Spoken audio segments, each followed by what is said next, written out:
Hi guys, so today I'm going to give an extra note on this particular thing, expected value of perfect information. So what is this expected value of perfect information? You see in our slide here, in the slide we have this example. Remember, this example is a condominium example. Okay, so if I take this example, put it here. Okay, so for us to compute the perfect information, let's say uh, before that I need to have the probability. Let me check what is the probability, because we are in now expected value approach. In the expected value approach,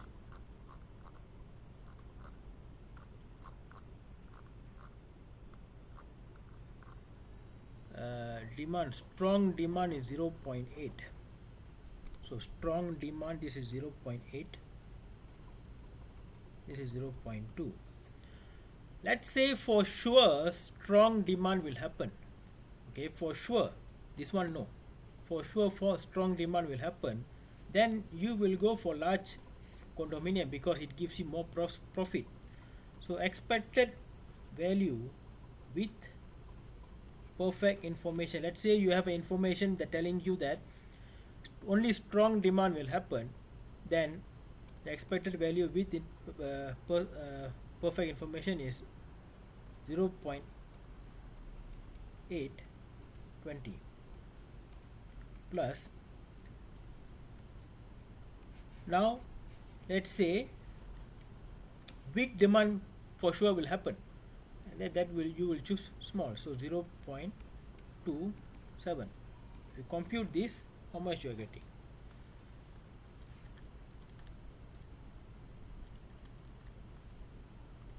It is 17.4.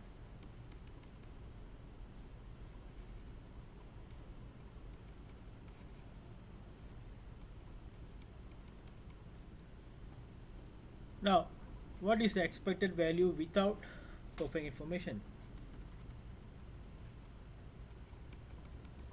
Expected value without perfect information is the normal expected value approach we use.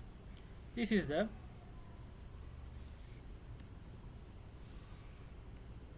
expected value without perfect information is 14.2. Okay, you can see this in your slide, this one. So what is the expected value of perfect information when you have a perfect information? How much is it? It is worth 17.4 minus 14.2.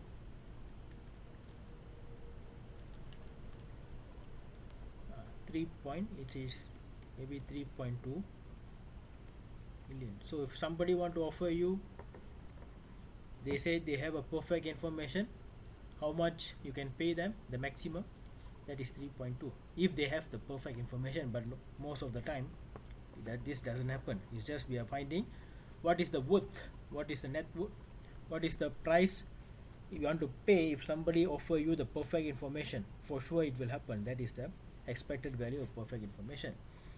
Now how about expected value of sample information? See, expected value of sample information almost the same. Expected value with sample information. Okay, expected value with sample information is this one, 15.93. Where you can find this from here. Okay.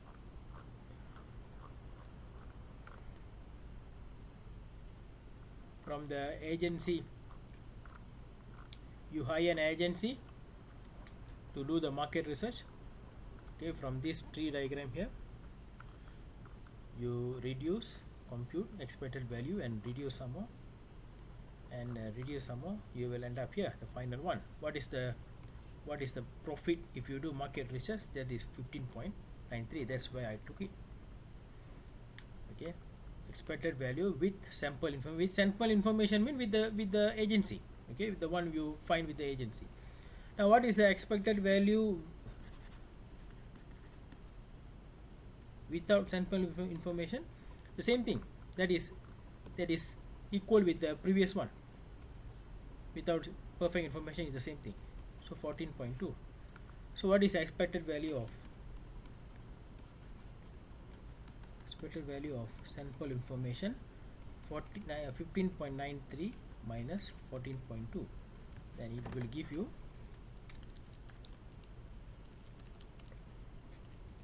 1.73.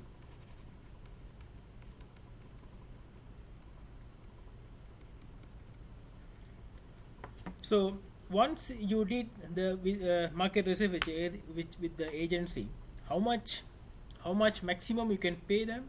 This much maximum. Okay, the sample information they are providing you is worth 1.73 million. So if you want to pay them, this is the maximum you can pay them, 1.73 million. If you pay more than that, then you are lost, you are losing some money. Okay, you can pay less, negotiate with them. So this is the idea behind the expected value of perfect information, expected value sample information. I think this is the note which is not in the video and also didn't cover in the class. Alright, so hope you guys understand this one. Alright, so that's all for today. Thank you.